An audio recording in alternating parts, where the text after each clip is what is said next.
So far we discussed from 15th chapter, and we discussed the first two sections, where in the very first section we discussed the description of material world through the analogy of a banyan tree, and how Krishna compares the material world with the banyan tree. And this banyan tree is not real banyan tree, it's the reflection of the reality in the spiritual world. Suppose somebody sees some mangoes in reflection and he jumps into the water. He will not get mangoes. Rather, he will get drenched in water. That's what happens in the material world. We look for happiness in the material world. We don't get happiness, but rather we get affected by the three modes of material nature. So, Krishna described the second aspects, the second part of this chapter, that how in the influence of the three modes, living entity transmigrates into different bodies. And according to his contamination of consciousness, he is brought to different species of life, different hands, different legs, different orientation. And that's how the journey of a conditioned soul continues. Krishna brings us to the point where he tells the root cause for this entanglement is avidya, ignorance.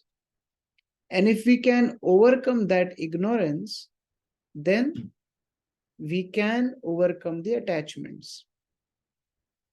And that is the cultivation of proper spiritual knowledge. It is very, very important for a conditioned soul to cultivate proper Krishna consciousness, proper cultivation of knowledge, in order to get free from the clutches of material, three modes of material nature. So therefore now the next session starts with Krishna's revising the concept of how he is the source of everything. We have studied this in many previous chapters also, but here also Krishna is revising it, because this knowledge is very, very important to cut the tree of material existence. You remember in the initial verses, in third verse, Krishna told how with the sword of knowledge we have to cut this tree. So now he is giving that knowledge from verse number 12. Venudhari Prabhu, can you read text? जी हाँ वो एक ना मुजफ्फरनगर की trip बना रहे. Yes, continue. Somebody is going to Muzaffarnagar. Yes, Prabhuji. Text 12. The splendor of the sun, which dissipates the darkness of this whole world, comes from me, and the splendor of the moon and the splendor of the fire are also from me. So sun, Krishna is giving the analogy of sun, because sun is a very important entity in a universe. And moon doesn't, its sun gives light as well as energy. Moon gives light and nourishment to the vegetation. And fire, of course, is important for cooking and also purifying. So all these are coming from Krishna. Bharat Krishna Prabhu, can you read text 13?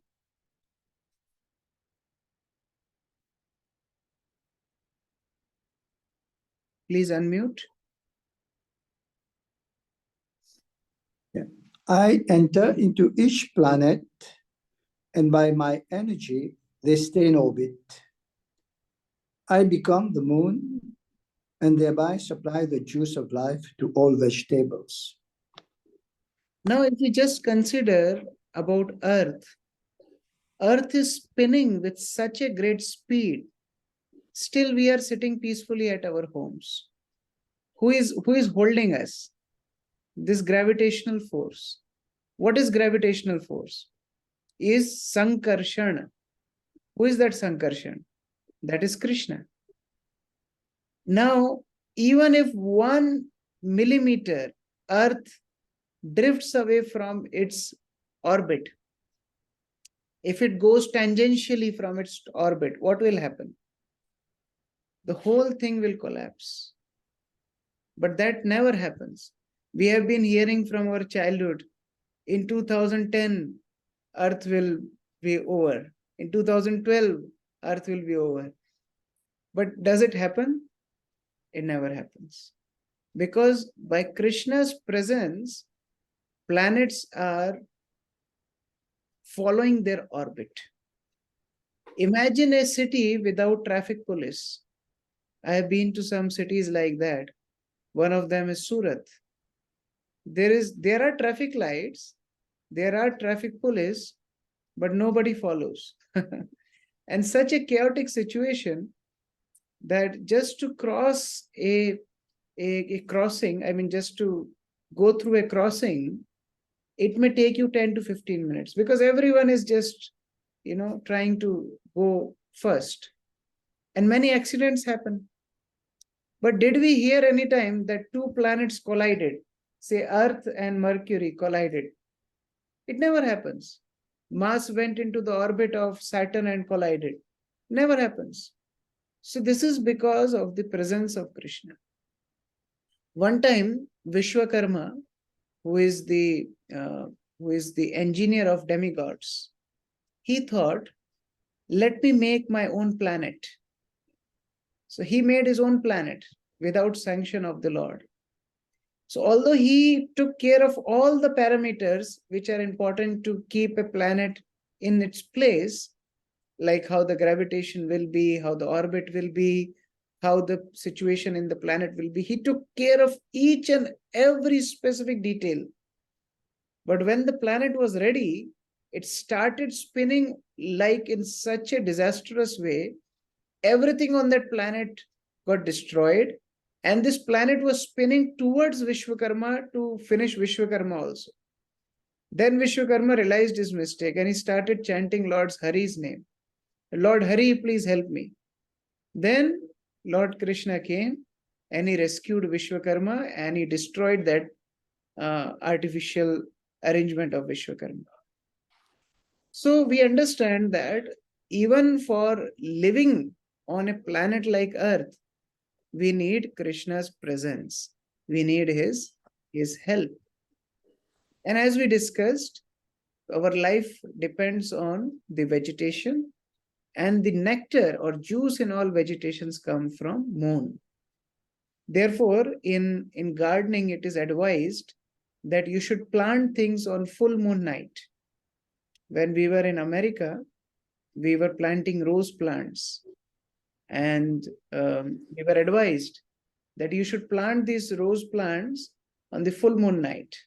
Then they will not die and they will give nice big flowers in future.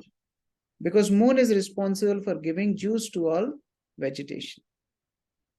Text 14, Sachidananda Prabhu. Yes, Prabhuji, Hare Krishna. I am the fire of digestion in the bodies of all living entities, and I join with the air of life, outgoing and incoming, to digest the 4 kinds of foodstuff. So Krishna is telling about the digestion, that how he is the fire of digestion. Can you imagine if you don't have good digestion, how your day go? So Krishna is the digestion. And then not only digestion, he is the life air. He is the life air which is sustaining our life. And 4 kinds of foodstuffs is also Krishna. Like in our morning prayers to spiritual master also, we study this. Chaturvidha Sri Bhagavad Prasada. 4 types of foodstuffs. What are the 4 types of foodstuffs? One is which are drunk, like liquids. We drink. That is one kind of foodstuffs. Second is which we lick, like honey, we lick. Some paste we lick. Then some are sucked, like there are some fruits like sugar cane. In Mauritius, you have so many sugar cane. So you have to suck it if you have to eat sugar cane. And they're like moringa, that also we cook and then we have to suck it. So like that, they're third. And fourth is chewing. We chew the food. The normal foodstuffs we chew and we eat. So these are the 4 types of foodstuffs. And okay, there is a question. How can we understand when the fire of digestion isn't working? That means Krishna is not happy with us. That means if our digestion is not good, that means Krishna is indicating that you are not following a proper lifestyle. You see, the body is made in such a way that Krishna has arranged, we get signals from body. Like, you know, when your stomach is upset, what happens? You get pimples, you get ulcers. These are all indicators that stomach is not good. So when you get ulcer, what happens? You can't eat further. And automatically your stomach gets relief. So Krishna has arranged things in such a way that we can't blame him later that, you know, you have given us such a bad body. No. Krishna gives indication that your digestion is not good means you need some more reform in your lifestyle. So like that Krishna tells. And then the famous verse Krishna tells, text 15. Let us recite this verse. This is a very famous and very important verse. Please repeat. Sarvasya chaham hridi sannavishto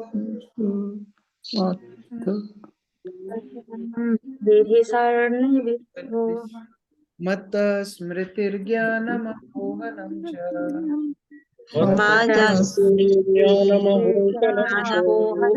cha Vedaischa sarvairahameva vedyo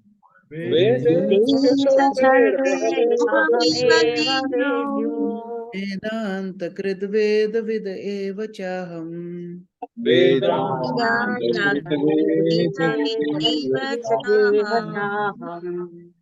What Krishna is saying here, Sarvasya chaham hridi sannavishto. Sarvasya means all living entities. Cha aham, I. Hridi, in their heart. Sannavishto, I am situated. That means I stay in everyone's heart. Mattah smritir jnanam apohanam cha. From me comes remembrance, knowledge, and forgetfulness. Smritir means remembrance, memory. Jnanam means knowledge. Apohanam means forgetfulness. All 3 comes from me. And Vedescha sarver ahameva vedyo. I am the object of all Vedic literatures. Vedanta krid, I created all Vedas. And Veda Veda chaham, I am the knower of all Vedas also. So Krishna is the object of all knowledge. He is the source of all knowledge. And he is the knower of all knowledge. That is the speciality of Krishna. So this verse is very important. Krishna is telling how he is the source of knowledge, remembrance, and forgetfulness. Okay, we understand that from Krishna comes knowledge, as he's telling in the later 2 lines, Vedanta krit veda vid eva chaham. We also understand that remembrance comes from Krishna. But why forgetfulness? Why Krishna gives forgetfulness? Any thoughts? Why forgetfulness is important? Hare Krishna Prabhu, Dhanat Prabhu, forgetfulness is important because if we remember our past, we will be very bewildered and we will not able to live our present. That is my understanding. Yeah, that is one thing, right? Amar Nitai Prabhu? Hare Krishna, Prabhu. Almost same thing that we get sometimes, many times, Prabhu, we get disturbed because of our past deeds, whatever we had done, whatever happened with us. And if we know the what we will not be able to do anything. Suppose we remember in previous life we were king of some African state, and now we have to do job in Gurgaon. Can we live? We cannot live peacefully. Or else you remember in previous life your wife only stabbed you with knife, and then she was hung to death, and in this life you became husband and wife.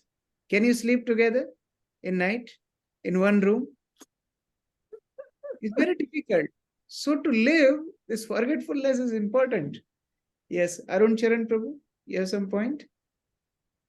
Yes, Guruji, I heard this in one lecture that this forgetfulness and remembrance also refers to the waking up and sleeping of the jiva. Yes. Like when a jiva sleeps, then he forgets everything. So Krishna is actually giving us the relaxation when we are sleeping, and at the same time he's giving us remembrance when we are waking up. One of the torture techniques in prison is they don't allow prisoner to sleep. That is one of the third degree tortures, that they don't allow him to sleep for days. And then in few days he becomes so panic. Then he accepts, okay, whatever you want me to accept, I'll accept. So that is also a torture. So Krishna allows us to sleep. That is also apohanam. Okay, Bharat Krishna Prabhu.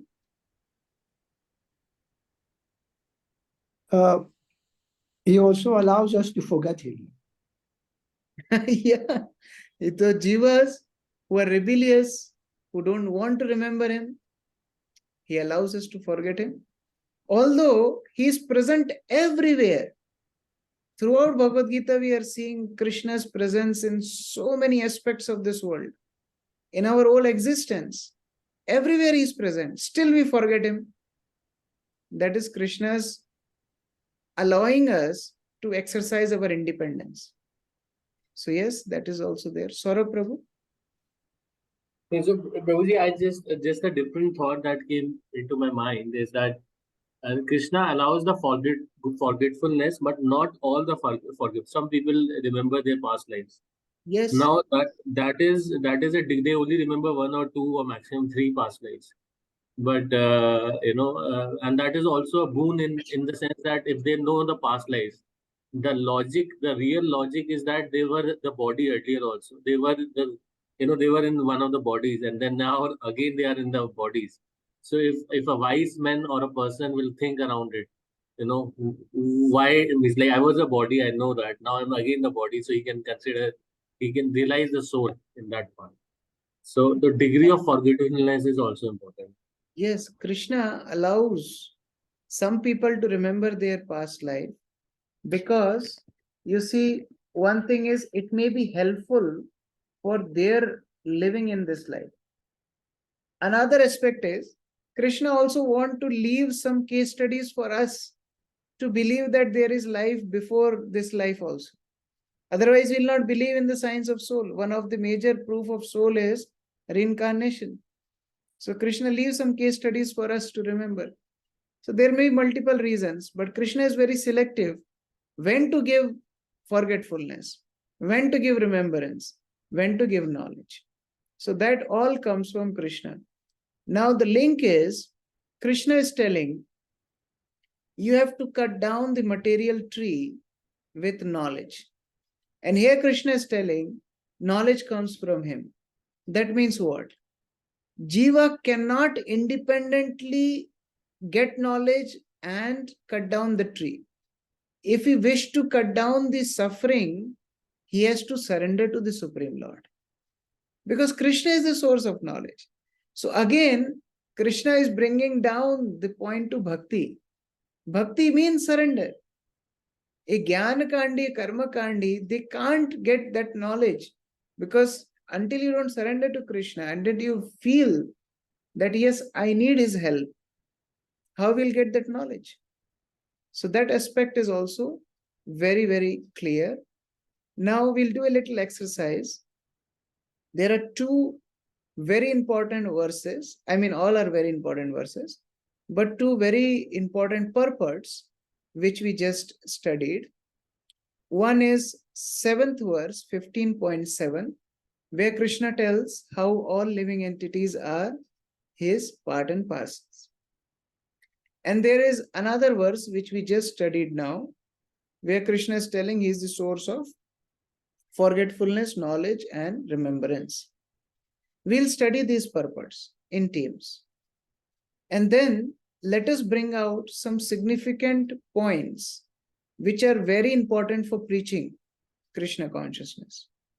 So we have to keep in mind, we have to bring out points which are relevant for preaching Krishna consciousness based on these two verses.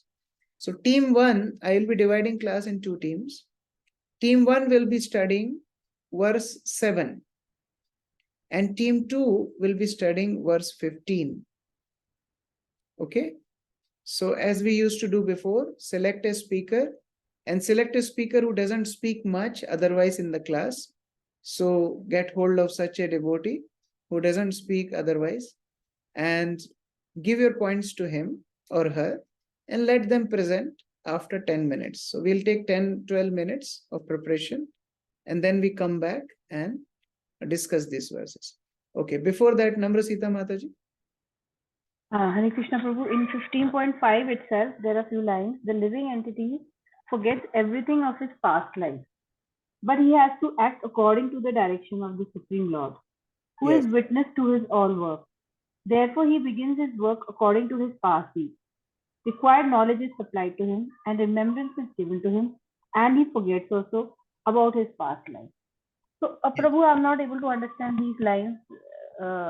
Remembrance is given of bhakti or of his material life also, because only bhakti gets carried forward. It depends on the will of the jiva. See, if a jiva is desiring to enjoy in this world, Krishna will give him remembrance of how to enjoy in this world. You remember that story of Sridhar Swami? Sridhar Swami wanted to take sannyas, but he got married. And then he wanted to leave home. His wife was pregnant. Then as wife gave birth to the child, the wife died. Now what to do? He thought when wife will give birth to child, he will go and take sannyas. But now the wife is dead. Who will take care of this infant child? So he was thinking like that. In the meantime, there was one egg of lizard which just fell. And one baby lizard came out of the egg, just in front of his eyes. This creature just came out of the egg. And in front of that lizard, there was insect. And this lizard took out the tongue and ate that insect. Sridhar Swami started to think, who gave knowledge to this lizard that this is its prey, this is how it has to take out tongue, take this insect inside and eat. Who taught this lizard? This is Krishna. Krishna gives remembrance knowledge.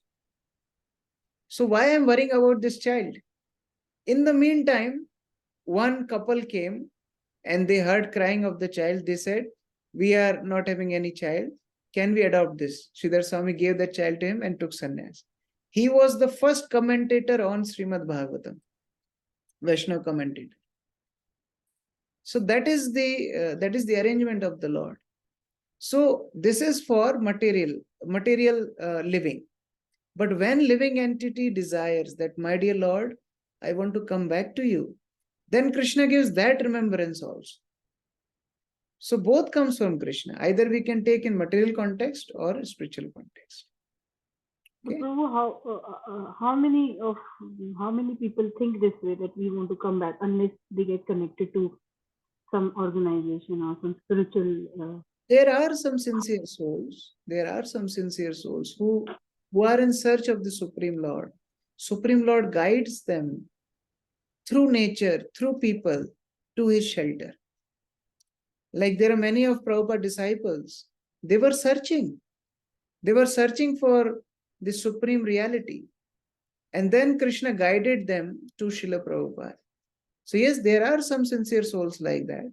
But maximum of us, when we come to this path, then we realize, and then we pray to Lord, then Lord helps us further.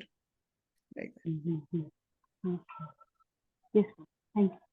So devotees can take a screenshot of this question. Just take out relevant points which are useful for preaching Krishna consciousness from these two purports. I am dividing the team. Time will be exactly 10 minutes. We will close the rooms after 10 minutes. So please be quick and come back after 10 minutes. Select a speaker who has not spoken as yet in the class and give your points to him. Okay? Hare Krishna. You can join your rooms. Team 1 will do 7th verse, team 2, 15th verse.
the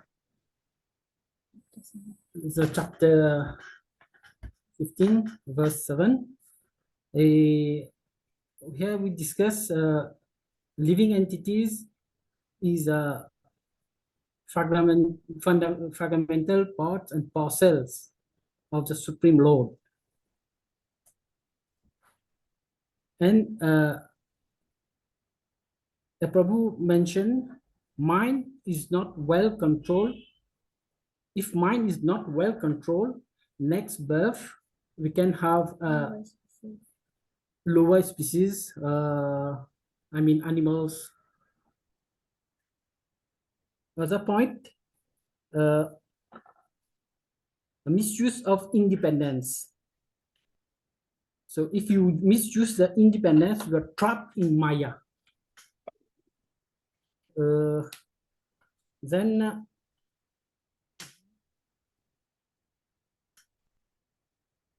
we can hear the Supreme Lord face to face.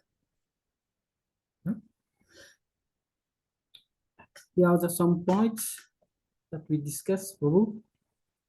If I miss some points, please, some from our team one, or the devotees can help, please.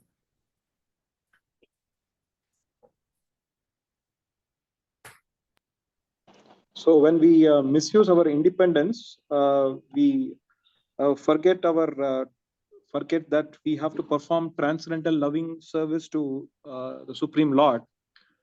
And if we don't perform transcendental loving service to the Supreme Lord, we'll have to struggle very hard in this material existence, and it is like being bound by iron chains. Yes. Hare Krishna Prabhu. Yes, it is mentioned in the purport that in this verse, the identity of the living being is clearly given. The living entity is a fragmented part and parcel of the Supreme Lord. It is mentioned eternal. Eternal means that the body get perished, but the soul is eternal. And after leaving the body, the soul, depending on its karma, it can go to the spiritual world. And over there in the spiritual body, it can face the Supreme Lord face to face, can see the Supreme Lord. Yes. Krishna Prabhuji? Yes, Prabhuji. As far as the soul is concerned, it is subjected to the modes of material nature. His activities are governed by the material. In mode of goodness, he carries out good actions. And in the mode of ignorance, its behavior is similar to those of some animalistic propensities. Unless he is in the mode of transcendental, he can have the full bliss, so that he can achieve to such an extent that he can even speak to the Lord, can do directly service to him. And the other living entities also are referred here in the purport by Prabhupada, Lord Brahma, Lord Shiva, and Lord Vishnu. And Vishnu is also the living entity, and living entity is subjected to different conditions. Even Lord Vishnu is also Ansha of Krishna. So all of them are dependent on Krishna. Yeah. Thank you very much, Prabhuji. Thank you. See, one purport of Srila Prabhupada is giving so many important informations, and this verse tells that how if we are Krishna's part and parcel, our duty is to serve him. Thank you very much. Team 2, who is the speaker? Hare Krishna Prabhu, I am the speaker. Okay, yeah. Krishna as Paramatma is in everyone's heart, and also he is all-pervading. He is the initiator of all activities. He is a witness of all past acts. Therefore, one has to be careful not to commit sinful activities. The living entity acts according to past deeds, And we should be careful because our past deeds will determine our future birth. The living entity forgets and has to act according to the direction of the Supreme Lord. By the Lord's direction, he gives remembrance, knowledge, and forgetfulness. He also awards different fruitive results.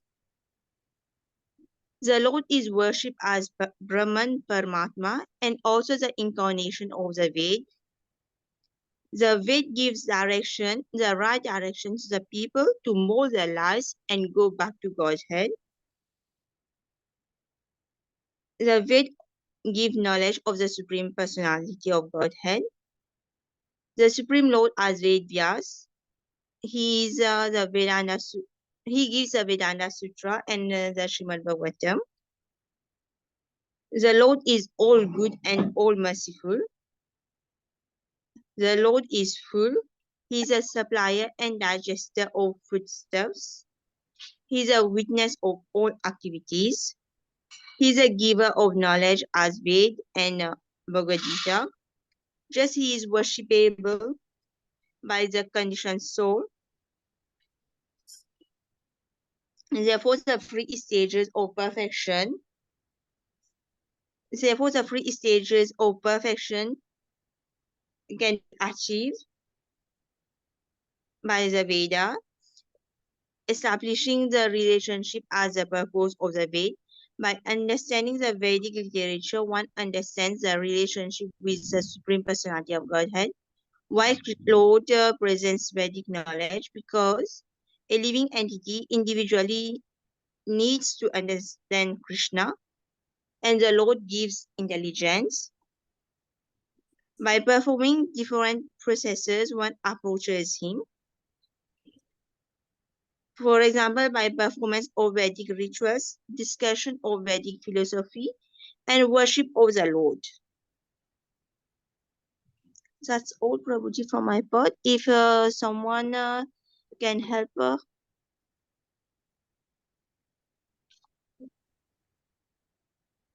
Prabhuji, so if Krishna would not have given us the Vedas, the Vedic literature, we would have never understand Krishna, have never understand the Supreme Lord. And it just was the purpose of the Vedas, understanding of the Vedas, and the goal of the Vedas are clearly defined. Thank you, Prabhuji. Yes. So Veda, the word Veda means knowledge. The technical meaning of Veda word is knowledge. So the knowledge pertaining to this world, to living in this world, to living in the spiritual world, to get out of this material world to spiritual world, all this is subject matter of the Vedas. And the source of these Vedas is Krishna himself. He mercifully comes in the form of Vedas to enlighten the conditioned souls and bring them back to the spiritual kingdom.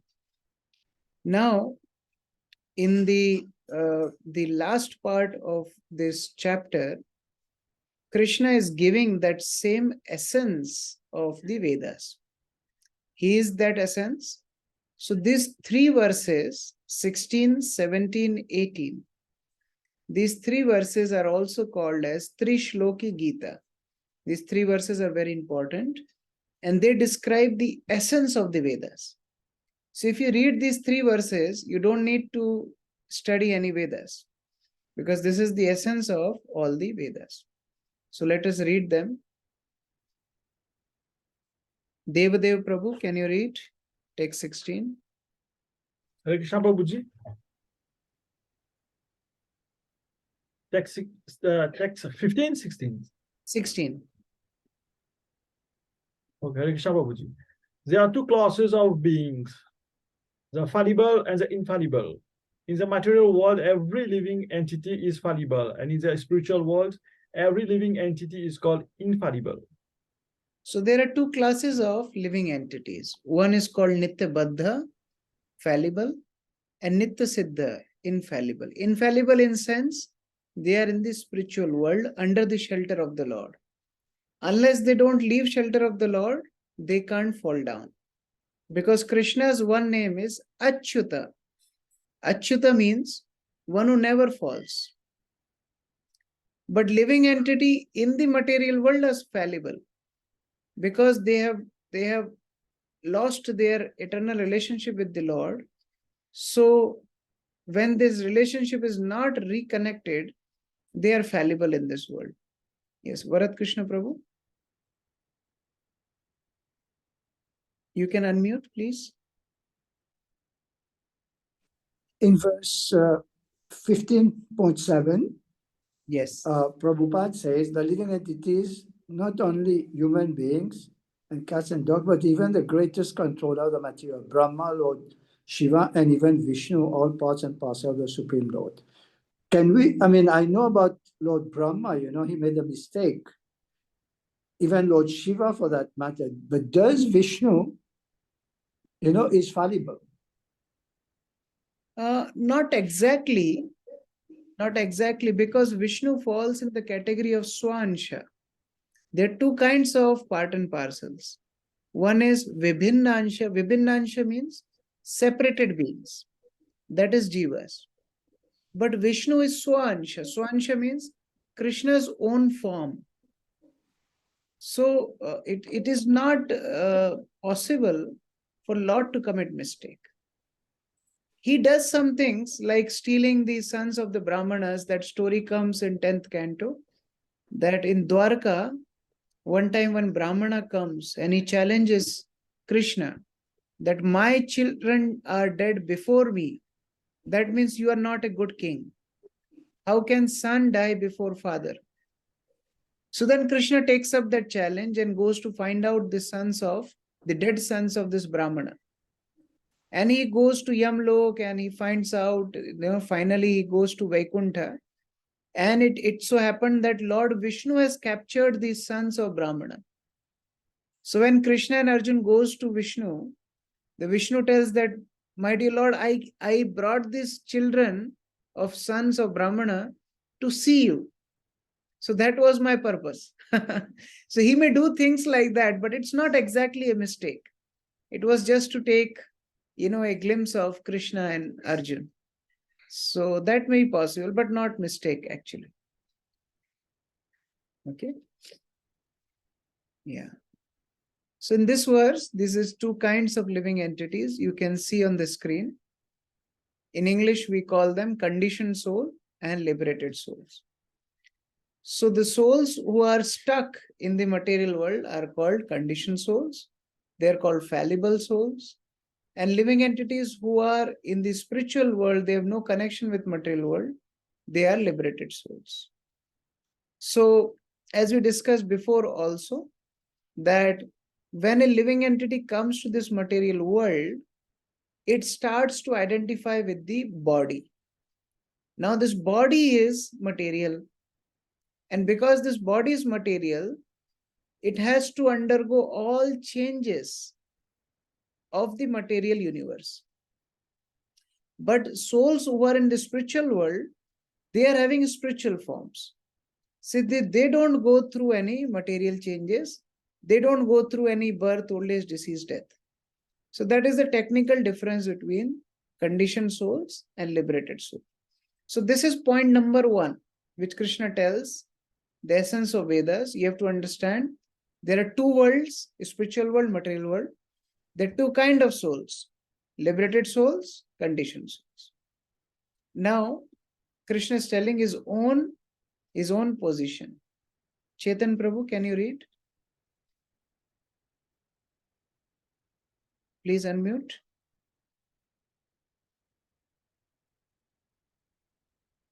Besides these two, there is the greatest living personality, the Supreme Soul, the imperishable Lord himself, who has entered the three worlds and is maintaining them. So now Krishna is telling, I am not among these two categories, neither conditioned soul nor liberated soul. I am the source of these souls. I am the Supreme Personality, imperishable Supreme Lord, who is actually maintaining everything. So Lord is above these two aspects, And here Lord is specifically talking about Paramatma, but it's also applicable to Bhagwan aspect also. Now the third verse. Moksharupi Prabhu, can you read? 18th. Yeah, Hare Krishna Prabhu, that's the pronounce. Because I am transcendental, beyond both the fallible and the infallible, and because I am the greatest, I am celebrated both in the word and in the Vedas as that supreme person. So now the third step is, once you understand we are conditioned and there are liberated soul back in the spiritual world. Second step, we understand Lord is not among these two. Lord is beyond that. So when we understand that He is beyond it, He is the greatest, He is the source of all souls, that means we have understood the essence of the Vedas. Even if we don't study Vedas, only these 3 verses are enough to understand that Krishna is Supreme Personality of Godhead. We are part and parcel of Krishna. Currently, we are conditioned and we have to go back to spiritual world. That is our real state. Understanding this much is the essence of all Vedas.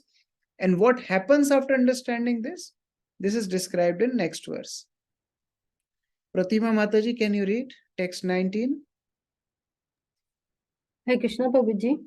Whoever knows me as the Supreme Personality of Godhead, without doubting, is the knower of everything. He therefore engages himself in full devotional service to me, O son of Bharata.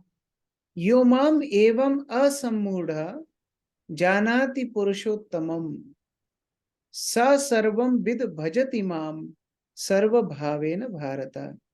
So one who understands this knowledge, which is Krishna is giving in these last 3 verses, what is the action plan? What he does exactly? Sarva vid bhajati mam.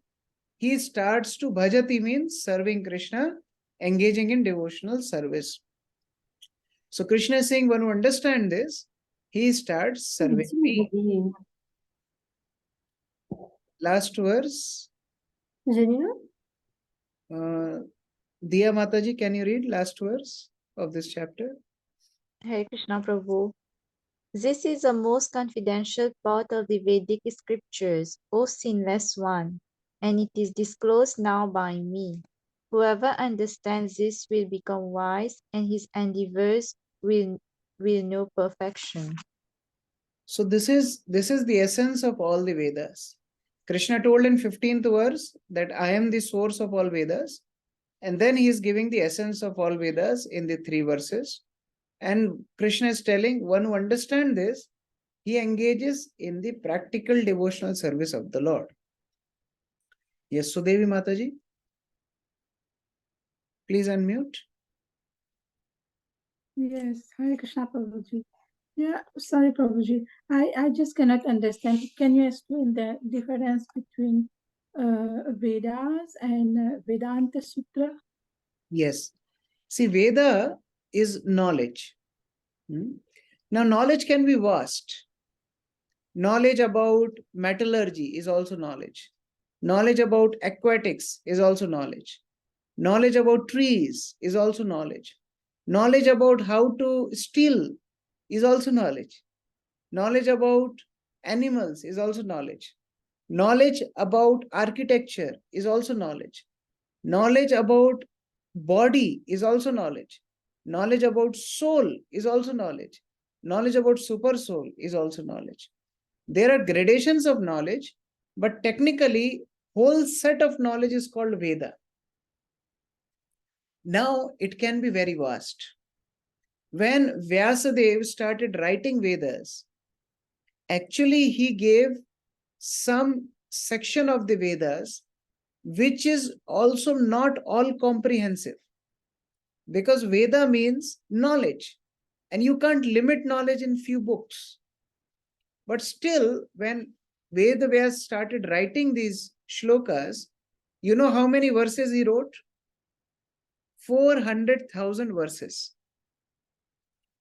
Now Bhagavad Gita is 700 verses. Even to understand Bhagavad Gita, remember it, applying it's becoming so difficult. Imagine 400,000 verses. So it's very vast. So to summarize Vedas, Vyasadeva wrote Vedanta Sutra. Sutra means formulas. You know, like there can be a whole mathematical chapter on trigonometry. But ultimately, trigonometry is based on the formulas of trigonometry. In the same way, this Vedanta Sutra means principles in concise form. Like first Vedanta Sutra is Athato Brahma Jigyasa. That now you have acquired human form of life. You should inquire about the Supreme Lord. Second is Janmadiyasya Yataha. Everything comes from the Supreme Lord. He is the source of everything. So like that, there are short formulas, short, concise phrases of the Vedas. They are called Vedanta Sutra. But detailed knowledge is given in the Vedic literatures. You understand the difference? Veda and Vedanta Sutra. And the natural commentary on Vedanta Sutra is Srimad Bhagavatam. So all those formulas, when the natural commentary was given by Vyasadeva, that is Srimad Bhagavatam. Therefore, we also say that Bhagavatam is the essence of all Vedas. Nigama kalpatarur galitam phalam. Like the tree is the Vedic literature, so the ripened fruit of that tree is Srimad Bhagavatam. So that is difference between Veda, Vedanta Sutra and Srimad Bhagavatam. Okay? Yes, Prabhuji, thank you. So It's in a this vast, chapter, sorry? it's very vast to understand. It's a big, Yeah. like, it's to study. Yes. Prabhu, what do you mean by natural commentary? Natural commentary means without any adulteration. Other commentators in this world, they may take Bhagavad Gita and they give their own theory. But when Vyasadeva himself wrote a commentary, that's a natural meaning, as it is meaning of the Vedas. Many people, even there is a Muslim preacher, Zakir Naik, he also quotes from Vedas, but he is propagating his Islamic theory using Vedas. So that can't be called as, natural commentary. Natural commentary means as it is commentary, as given by Krishna himself, as they presented in the form of Srimad Bhagavatam. Okay. So this chapter is a very short chapter, one of the smallest chapter in Bhagavad Gita. Two chapters are the smallest, 12th and 15th. They have only 20 verses. But in this chapter, what we studied is, first Krishna tells about the complexity of material world. Then he tells how living entity gets bound in the body under the three modes of material nature. Then Krishna tells how he is the Supreme Lord, and knowledge about him will free living entity from material bondage. And then in last part, he gives that knowledge, that how we have to understand Krishna is Supreme Lord, we are dependent living entity, and if we engage in the service, bhajati, then we will be free from the material clutches. Yes, Saurabh Prabhu. Hare Krishna, Prabhu. Prabhu, I wanted to know one thing, that in this material world, we are bound to do mistakes. But when we are liberated soul also, that means that time also we can do some mistake because we come here, right? So we have a tendency to make mistakes at the liberated, when we are liberated also. Yes, there is tendency. See, living entity, his infallible nature is dependent on the Supreme Lord. Like Prabhupada used to often give example of iron rod. Iron rod, if you keep in fire, it will become fiery. But as you take out iron rod from fire outside, it will lose its fiery quality. That happens to living entity also. Yes, living entity in the spiritual world cannot make mistakes.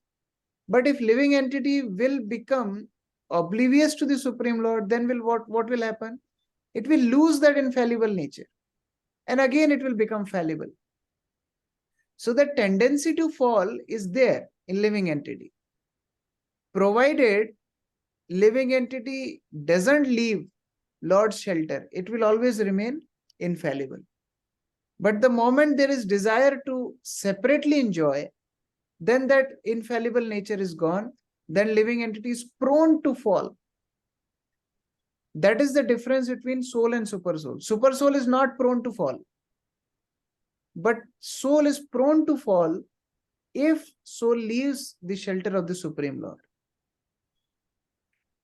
Okay. That means first mistake, that soul also has a tendency to make mistakes in terms of enjoying separately with the God, and then has a tendency to fall. Sorry? So that means soul also it means like when the soul is at the Golok Dham also, when the soul is at Vaikuntha also, then also it may fall down. Yes, yes. Why not? That's what Prabhupada said. We all came from a spiritual world. So how we came? Because of this tendency. Okay.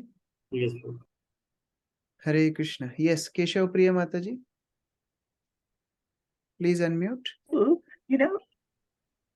okay. Hare Krishna, Prabhu. What I wanted to know is, like, you started off with the banyan tree, and I wanted you to take us back. How are these 3 verses that you are saying, the essence, linked back to the banyan tree and the reflection? Yes.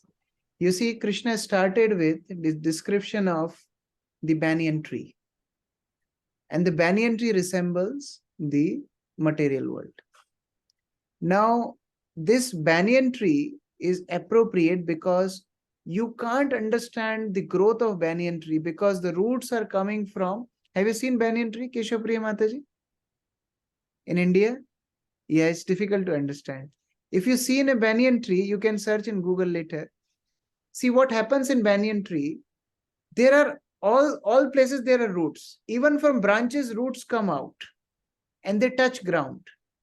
It's very complicated tree. Look, let me search if I can get a banyan tree, a nice banyan tree.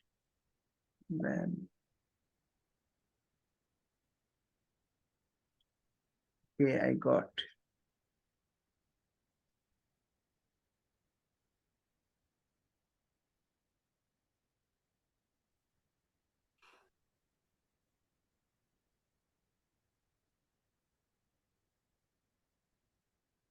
Yes. Can you see this? This is a banyan tree. Now, can you understand where is roots? Where is branches? It's very complicated tree. Now, if you want to get rid of this tree, which root you will uproot? Which root? Even if you uproot the roots, again there are some roots falling from the branches and they are making another roots. So only solution to uproot this tree is to cut down this tree. Now for cutting the tree, you need a sharpened object. Krishna calls it sword of knowledge. You need sword of knowledge to cut this tree. What is that knowledge? That knowledge Krishna gives in the rest of the chapter. That we have to understand we are Krishna's part and parcel, and we have to surrender to him and engage in his devotional service. Does it make sense? I think Mataji's internet connection was bad. Okay. Braj Sevaki Mataji. Yeah, Keshav Priya Mataji, is it okay? You heard the last part?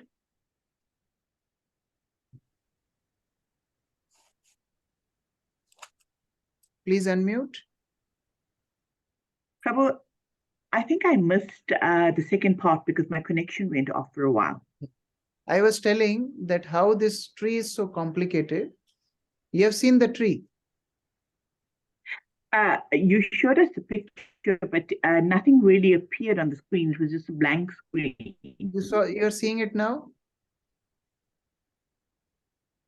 I'm still not seeing it, but I don't know whether there's a problem on my side, on my Wi-Fi connection. It says that you're sharing your screen, but it's a blank screen. Oh, others also same? Oh, now I can see it, Prabhu. Yes, I can see it now. Banyan tree. Oh, wow. Is that a banyan tree? Can you understand like how complicated it is? Yes. You see, from branches, there It'll another fall. set of roots fall and they make another tree. You see, these are all falling roots from the branches.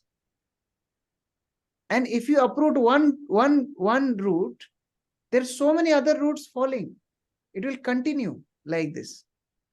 So it's a very complicated tree.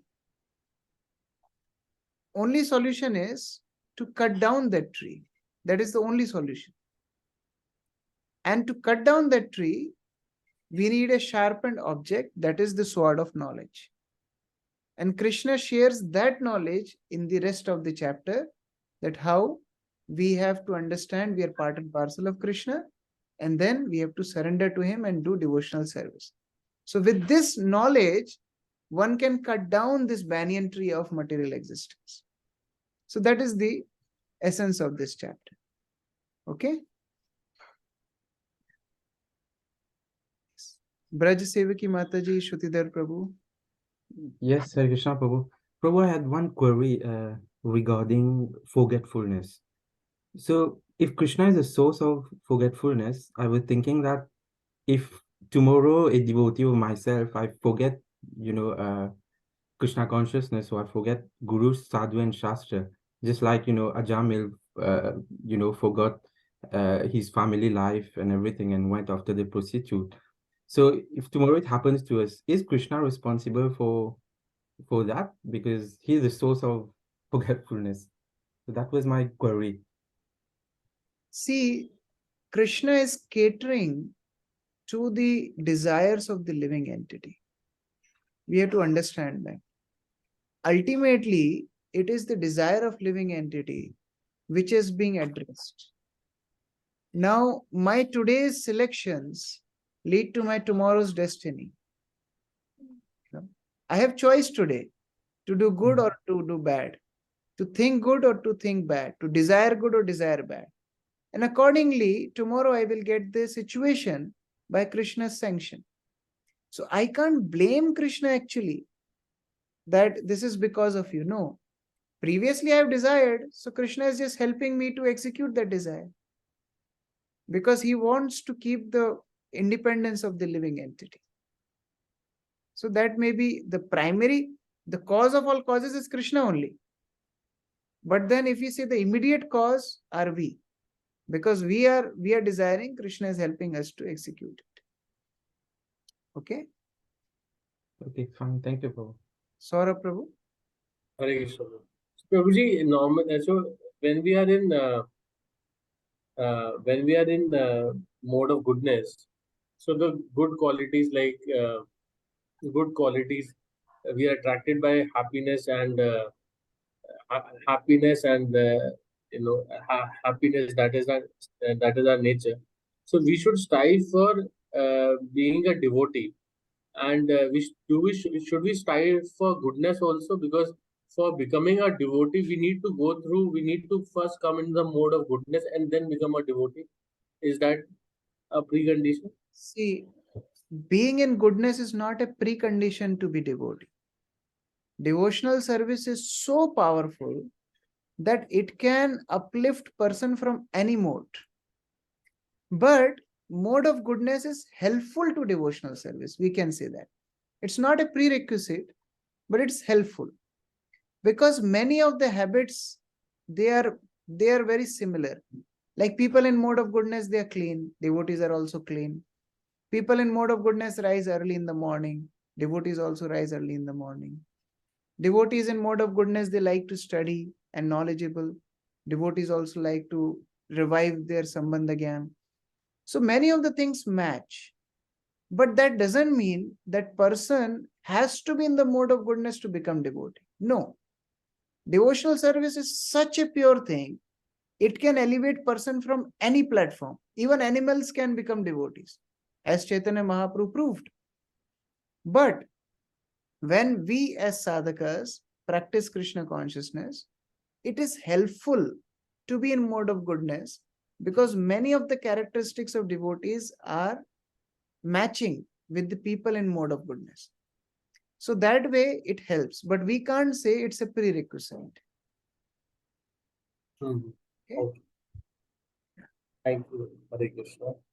Hare Krishna. Thank you so much. Tomorrow we'll meet again at the regular time and we discuss from chapter 16. Hare Krishna. Srila Prabhupada. Prabhuji, Hare Krishna. Sorry, Prabhuji. So this three sloka is 16, 17, 18 or 17, 18, 19, Prabhuji? 16, 17, 17, 16, 16, 17, 18. Okay. Thank you, Prabhuji. Thank you. Hare Krishna. Srila Prabhupada ki jai.